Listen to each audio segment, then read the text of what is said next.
Okay, so here is what is in my fridge. I have quinoa up top, some sausages for my husband, strawberries, eggs, when you need to go buy more eggs.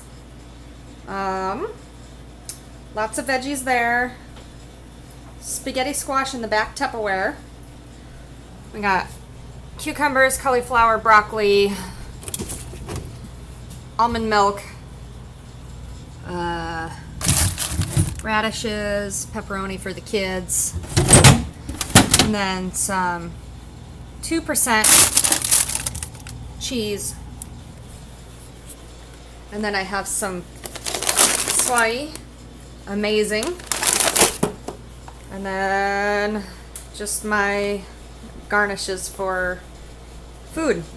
So that's my fridge.